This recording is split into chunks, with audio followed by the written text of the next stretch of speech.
잠깐만, 네, 테스트 한번 하고 하겠습니다. 이게,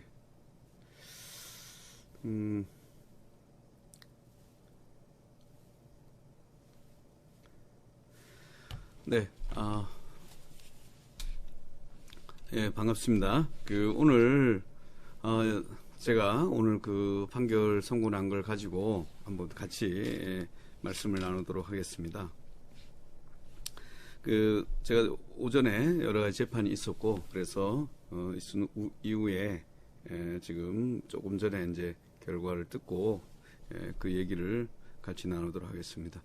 이후에, 지금 조금 전에 이제 결과를 듣고, 네. 첫 번째 여기 항소는 저희가 했죠. 그런데 이제 1년 작년 보시면 6월 달에 심리가 된 후에 지금까지 됐습니다. 그리고 나서 두 차례의 조정문, 여러분 잘 아시다시피 조정문이 있었죠. 이렇게 땅도 주고 그다음에 60 추가로 이런 비용을 주고 이렇게 하는 것이 두 차례 있었고, 그 다음에 안식교 같은 경우도 금액을 7억이나 더 증가해서 이렇게 됐습니다. 그래서 지금 기각된 것에 대해서 이제 정광 목사님과 저희가 좀 논의를 했습니다. 첫 번째, 저희가 원래 판결문을 보시면 잘 아다시피 그냥 84억에 나가라는 이 판결문입니다. 근데 아마 법원에서도 이거 자체로는 유지되기 좀 어렵습니다. 현실적으로. 그래서 지금 이 판결 나고 나서도 조합 측에서도 여전히 최소한 지난번에 지금 땅을 안 주고 나가라는 것은 이미 아니라는 거 얘기를 했고, 그래서 땅을 주고 추가 84억 플러스 63억을 더 주는 것에 대해서는 지금도 여전히 협상이 지금 더 할 겁니다. 그러나 제가 아직 그 판결문을 정확히 보질 않았습니다. 그래서 판결문을 좀 더 봐야겠지만, 제가 믿음으로 이제 여러분과 말씀드린 것은 더 좋은 그 안에 숨겨진 더 좋은 이야기가 있을 것입니다. 그래서 판결문에 보면 우리가 생각지 않은 그런 것들이 반드시 남아 있을 것입니다.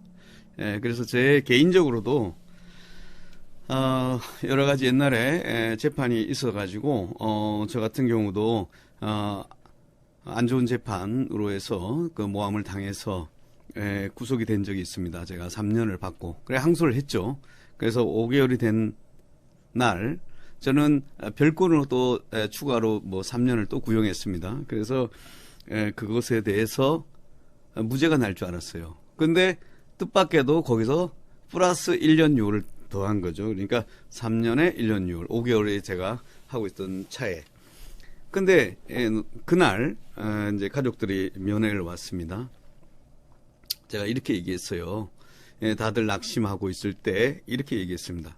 하나님께서 그것 때문에 더 좋은 결과를 주실 것이다. 그래서 실제로 그로부터 6월 24일 또 한 달 후에 7월 24일 제가 전부 무죄를 받고 나오게 되었고, 또 실제로 그 사건이 없었다면 제가 전체 무죄 받는데 어려움이 있었을 것입니다. 그 다음에 제가 그 이후에 사건들 중에 대법에서도 제가 검찰에서 항고를 해서 상고를 해서 유죄 취지로 파기환송이 11년이 됐습니다. 2010년도에.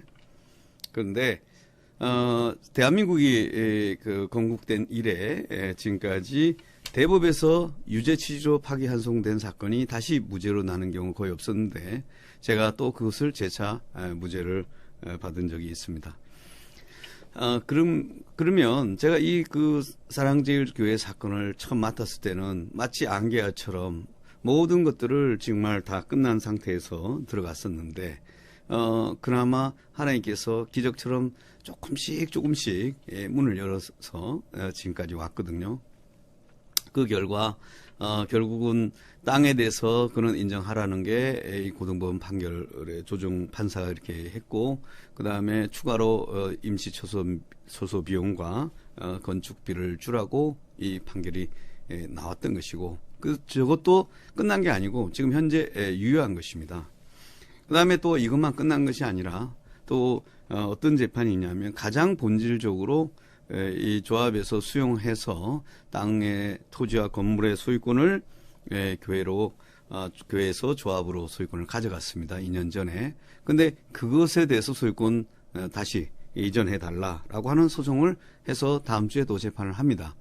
그 재판에서 보면 제일 핵심적인 게 2015년 12월 29일 날 토지 수용법 공익사업법이라고 하는 그 법이 개정되기 이전에 벌어진 일인데 거기에 대한 법리적으로 소유권을 반환할 수 있는 그런 방식도 있을 것이고 또 저희가 정광 목사님께서도 대법원에 다시 상고를 하면서 그 법리적인 부분에 대한 것을 좀 다툼을 할 수 있는 여지가 충분히 남아있는 사건입니다. 그래서 어쨌든 우리가 지금 1년 반 정도 있었지만 조합에서도 그렇게 크게 기뻐할 수 없는 상황에 있는 것입니다.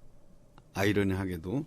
그래서 이번 건에서 조합이 건물 인도를 해라고 하는 그 형식적인 거거든요. 수용했고 관리 처분했고 또 형식적으로 8사를 공탁했는데 교회 측에서는 거기에 대해서 이의를 제기하거나 소송을 안 해버렸습니다. 그러니까 그것이 아마 약점이 되어 있는 것 같은데 그런 형식적 절차 때문에 일단 이런 게 나왔지만 그럼에도 불구하고 저 판결이 모든 걸 이길 수 있는 걸로 되지는 않을 겁니다.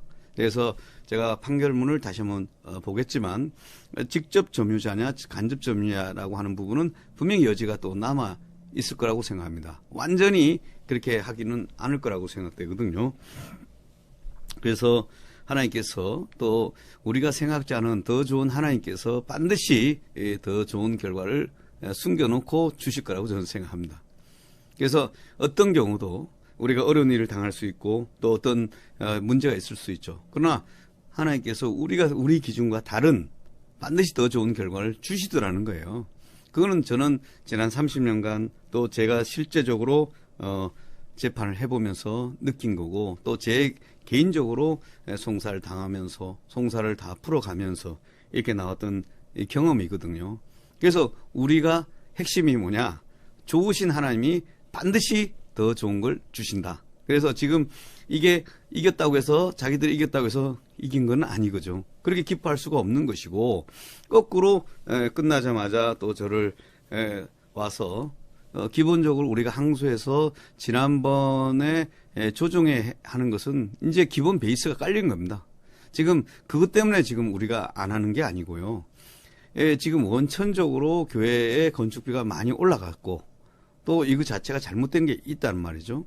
그래서 그 주장을 제가 안식교도 똑같이 했더니 안식교는 사이즈가 작습니다. 그러니까 1심에서 그냥 26억에 주겠다는 걸 제가 문제 제기하고 이런 판례가 하고 따지니까 바로 7억을 정액해서 합의를 하잖아요. 그러니까 제가 따지는 건 뭐냐면 지난번에 이 조정안이라고 하는 것은 결국 정광 목사님이 구속되었고 그때 또 사랑제일교가 폐쇄됐고 그때는 방법이 없어서 157억이라는 것으로 저희가 했지만 그 합의를 기점으로 해서 다시 한 것인데 그 판결문 금액을 그대로 했단 말이에요. 그러니까 전혀 정액되지가 않았다는 거예요. 그래서 저 더 정액을 해라 저거에 대해서 라고 하는 부분이고 실제로 더 하라고 하겠다고 지금 지금 계속 협상은 오고 있습니다. 계속 다만 그래서 내가 결과 보고 나중에 하자. 그렇다고 해서 이 결과 나온 것이 1심 판결과 달라진 건 하나도 없어요. 1심 판결 갖고도 집행하려고도 했지만 집행을 못했던 거예요. 그러니까 그 판결을 가지고 교회를 명도할 수 있다고 본인들은 생각하지 않고 또 지금 현 상황에서는 조합에서도 잘 생각해 봐야 될 부분이 많이 있는 것 같습니다. 속인 부분도 많고 또 사랑제일교회를 매도한 부분도 많고 또 이런 부분들을 조정하라고 하는 거거든요. 그래서 오늘 이제 목사님과 대화를 하면서 전화 통화를 보고를 드리면서 하나님께서 이걸 할 것이고 목사님도 이거는 인정할 수 없다. 그거는 우리가 항소를 하든 말하든 우리는 그거 상관없이 목사님은 인정할 수 없다는 게 기본 전제입니다. 그렇기 때문에 여러분들이 그렇게 낙심할 것은 아니고 하나님께서 그래도 우리가 언론을 통하든 또 제3자든 조합원이든 하더라도 최소한 기존의 판결을 가지고 집행하려고 했다는 것은 잘못됐다는 거 이미 명백히 드러난 상태입니다. 그래서 우리가 낙심할 필요는 없고요. 또 판결을 받아보고 또 하는 과정에 또 다음 단계가 계속 남아 있는데 그 안에 반드시 숨겨진 축복이 있다는 거죠. 그래서 실제로 여러 가지 사랑제일교회에 대해서 벌어지는 모든 이 과정을 보면 성령님의 인도하심이 있는 것입니다. 그래서 우리가 지금은 안 좋은 일이 같이 느낄지라도 반드시 좋은 일이 여기 안에 숨어져 있습니다. 그래서 여러분들 모두 계속 기도해 주시면서 오히려 이 판결을 가지고 또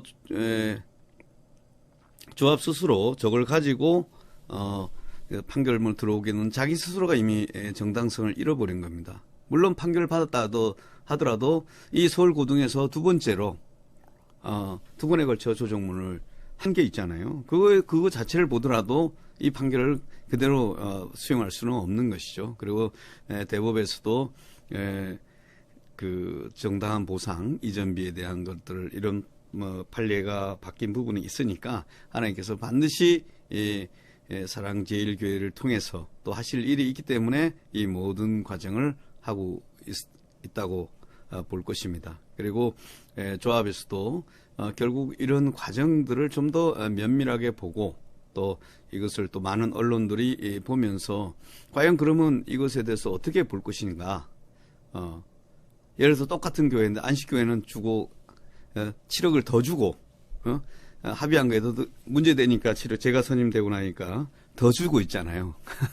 그러고 있는데 사랑제일교회를 이걸 가지고 한다기도 자기 스스로 부끄러운 거죠. 그래서 새로운 결과가 있을 것입니다. 실제로 그래서 이제 저도 많은 그 어려운 과정을 많이 겪었죠. 사람으로서 겪을 수 없는 많은 고난과 역경을 겪으면서 왔는데 사람들이 저한테 왜 이렇게 평안하냐 그래서 너무 많은 고통을 겪고 했기 때문에 웬만한 이런 일들에 대해서는 별로 크게 이렇게 충격을 안 받는 거죠.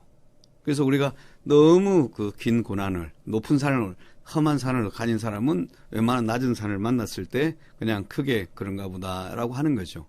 그래서 우리가 좋으신 하나님께서 앞으로 더 어떻게 하실 건가 그 기대함을 갖고 봐야 된다고 저는 생각하고 있습니다. 그래서 어쨌든 우리는 흔들리지 않죠. 우리가 말씀대로 반드시 기적이 일어날 것입니다. 더 좋은 결과가 이미 나와 있는 부분이 있고 또 뭐 미진한 부분은 더 만들면 될 거라고 생각하거든요. 왜냐하면 제가 이 사건을 가만히 보면서 조합 입장에서는 엄청난 보이지 않는 이런 역할을 했을 거라는 생각이 들어요. 그게 이재명 도지사의 그 사건을 보면서 상식적으로 상식 밖에 8번이나 김만배 씨가 대법관을 만나서 이렇게 했다는 그런 것들을 보면서 뭐 그런 것들도 있는 걸 보면 뭐 여기가 그 뭐 1, 2억짜리 게임도 아니고 더 큰 거기 때문에 그런 문제가 있는 것 같습니다. 그래서 우리가 기도하면 하나님께서 더 천사 같은 도울 분들이 더 나타날 것이고 숨겨진 여러 가지 일들이 나타날 것이고 일단 그렇게 함으로 인해서 좋으신 하나님이 더 좋은 것으로 우리를 만족하게 할 것입니다. 예. 그래서 지금 그 판결을 가지고 저 판결문이 전체를 명도하라고 하는 것은 아니거든요. 왜냐하면 제가 봤을 때는 간접 점유자로서의 명도 의무를 부과한 것뿐이지 직접 점유자가 사랑제일교회라고 인정하고 있지는 않을 거예요.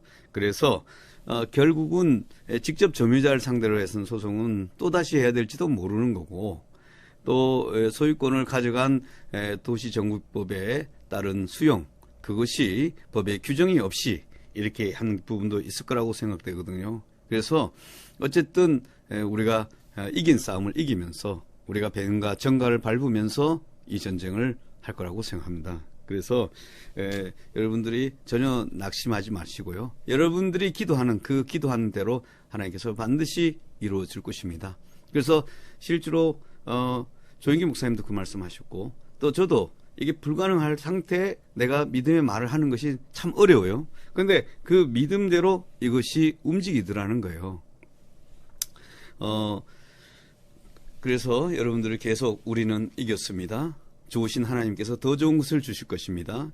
우리가 기도가 쌓일 것이고 또 전 세계 많은 분들이 기도할 것이고 또 내년 대선 이후에 또 여러 가지 보이지 않는 정치적 세력도 있었을 거라고 저는 생각되고 그래서 이 모든 것들이 내년 3월 지나면 또 변화될 수가 있는 거거든요. 그래서 예, 맞습니다. 직접 점유자, 간접 점유자. 이거 대단히 중요한 변수예요. 그래서 제가 했던 여러 단체가 있다는데 그쪽에서는 뭐라고 주장했냐면 사랑제일교회는 간접 점유하고 있다. 이렇게 얘기했거든요. 간접 점유가 뭐예요? 집주인으로서 점유한다 이거예요. 좋다 이거예요. 그러면 직접 점유자, 간접 점유자에 대한 판결을 가지고 직접 점유하고 있는 자를 내보낼 수는 없는 거죠. 우리한테 여기 보시면 그 법원에서도 저희가 보면 우리에게 그 교회에게 점유하고 있는 경우 그 점유를 회복하여서 부동산을 인도하여야 된다 이렇게 돼 있어요. 자, 저 의무를 내가 부과한다고 해서라도 내가 저걸 집행할 수 있는 건 아니거든요. 그래서 우리가 믿음대로 그래서 점유 현황도 상당히 많이 달라져 있고 또 지금 여기 1심 원심 판결을 한 게 제가 하나 말씀드리고 싶은 거는 여기 보면 이용로는 별지 목록 기재 부동산 별지 도면 표시 1, 2, 3, 4, 1에 각 점을 연결한 선내 가부분 43제곱미터. 저기 10평이거든요. 10평. 10평을 인도하라는 판결이 나왔어요. 저게 뭐냐면 주차장 안쪽에 있는 컨테이너 한 개를 얘기하는 겁니다. 저 컨테이너 하나를 지금까지 저렇게 해왔습니다. 근데 사랑제일교회는 여러분 지난번에 예식장 촬영을 할 때 제가 2층에 찍었는데 그 뒤에 봤더니 수많은 컨테이너가 있더라는 거예요. 그 컨테이너는 소송을 다시 하셔야 될 것 같은 생각이 들어요. 그래서 어쨌든 이 자체가 판결문을 보면 사람들이 놀랄 수 있는데 찬찬히 뜯어보면 그 안에 숨겨진 기적과 축복들이 다 있다는 거예요. 예. 네. 재판 결과 안 좋은 건 아니고 계약은 했지만 1심 판결보다 달라진 거고 이거는 우리가 왜 그러면 이런 말을 하는 분들이 있어요. 왜 그러면 조정 결과를 안 받아들였냐 했으면 좋았을 건데 라고 했는데 이거는 안 받아들인 게 아니라 저거는 지금도 유효한 그 조항들입니다. 그래서 그것에 대해서 지금도 뭐 저희가 저 조항대로만 하려면 얼마든지 지금이라도 할 수 있는 조건입니다. 그래서 분명히 그 안에 여러 가지 부분도 있을 것이고 숨겨진 흑막이 무엇인지 저는 사실 이걸 잘 몰랐잖아요. 그런데 이것이 점점 안개처럼 가려져 있다가 이것이 걷어져 나오면서 우리가 말하는 어둠에 빛이 비침에 그 어둠이 있지 못하는 거죠. 소리 지르면 떠나가듯이. 자, 1심 판결 가지고 했다가 저희가 2심 재판하는 과정에서 여러 증거들이 나타나니까 어떻게 해요? 그들이 소리 지르면서 난리치는 거죠. 왜 이렇게 장소영 조합장이 다급하게 왔을까? 그 뭔가 답답함이 있겠죠. 왜? 이 판결만으로 되지 않는다는 거. 가지평 판결은 1년 반 전에 받은 겁니다. 그 판결 갖고 왜 지금까지 집행을 못했냐 이거예요. 집행해도 안 되기 때문에 그런 거거든요. 안 되니까 집행관도 오셔서 뭘 해요? 사람의 집행을 하는 게 아니고 물건 집행하는 거예요. 그것 어디를? 안에 건물에 전체가 아니라 일부분을 하는 것이고 직접 점유자를 어떻게 하겠어요? 또 여기 안에 또 사랑제일교 안에 정문에 철문이 있습니다. 이 철문은 이 판결문 대상이 아닙니다. 거기도 그럼 들어가려면 어떻게 해요? 법대로 해야죠. 판결을 받아야죠. 그래서 어쨌든 여러 가지 그 변수들이 충분히 많이 남아 있습니다. 그래서 많은 분들이 기도하신 것 감사하고 그 기도는 없어지는 것이 아니고 그대로 되는 것입니다. 그리고 우리는 눈에 보이는 것대로 기도하는 것이 아니라 보이지 않는 것을 믿음으로 선포하고 나가고 이기는 가는 거겠죠. 그래서 그것을 위해서 기도해 주시면 좋겠습니다. 그래서 어쨌든 이 안에 숨겨진 기적 같은 일들이 많이 있습니다. 그들의 마음속에 저것만으로 안 된다는 걸 이제 알게 될 거고요. 그래서 이렇게 전국에 또 전 세계에 많은 분들이 기도하고 있고 또 왔다는 것이 조합에서도 이미 알고 있지 않습니까? 그렇다면 어떻게 이걸 쉽게 할 수가 있겠습니까? 또 북부지방법원에서야 또 집행관 사무실에서 집행을 하면 오겠지만 이미 조정처럼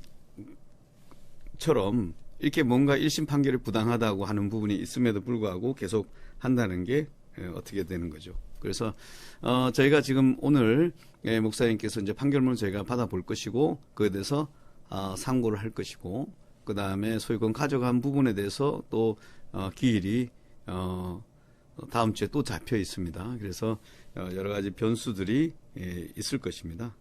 그래서 여러분 낙심하지 말고 우리는 사단이 원하는 거 반대로 합니다. 그래서 우리는 어떻게 합니까? 기뻐하는 겁니다.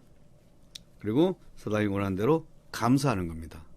또 그래 더 놀라운 일 행할 것을 기대하셔야 되는 거죠. 그래서 여러분 그런 기대하시면서 하시면 될 거라고 생각하고 있고 또 찬찬히 또 판결문을 받게 되면 또 판결문에 보면 또 흥미로운 여러 가지 숨겨진 축복이 있을 거라고 생각합니다. 그래서 여러분들 계속 관심 가져주시고 기도해 주시고 또 여러분 기도와 이것 때문에 상식적으로 작년 6월달 판결을 지금 1년 6개월 만에 했잖아요. 이렇게 끈다는 게 결국 뭔가 새로운 변수들이 계속 있는 거죠. 그래서 어떤 기적이 일어날 걸 여러분 기도하시면서 같이 가보시면 좋으신 하나님이 반드시 좋은 결과를 주실 줄 믿습니다. 네, 오늘 이것으로 간단하게 숨겨진 기적의 간증들 같이 나누고 하겠습니다. 저 역시도 그런 결과를 무수히 많이 봤기 때문에 괜찮습니다. 좋으신 하나님이 기이한 방법 계속 문을 열 거라고 생각합니다. 감사드리고요. 또 계속 그 판결문 나오는 대로 우리가 이렇게 팔로우를 하고 또 자세히 설명을 드리겠습니다. 근데 제가 이게 설명드린 이유가 첫 번째는 여기 듣는 많은 분들이 아시는 게 좋을 뿐만 아니라 조합원들이 먼저 알아야 된다는 거예요. 왜냐하면 이 조합장이나 여기 분들이 임원진들이 자세히 설명 안 해요. 왜냐? 정보를 숨기는 거죠. 그렇기 때문에 이것을 제가 자세히 설명하고 들음으로써 뭐가 문제가 된 것인지 이런 부분들 이런 것들을 다 알면 충분히 생각을 좀 바꿔질 거라고 생각합니다. 그러니까 그래서 우리가 항상 기뻐하면서 즐겁게 모든 걸 지켜봤으면 좋겠습니다. 우리는 승리합니다. 우리는 이겼습니다. 감사합니다. 할렐루야.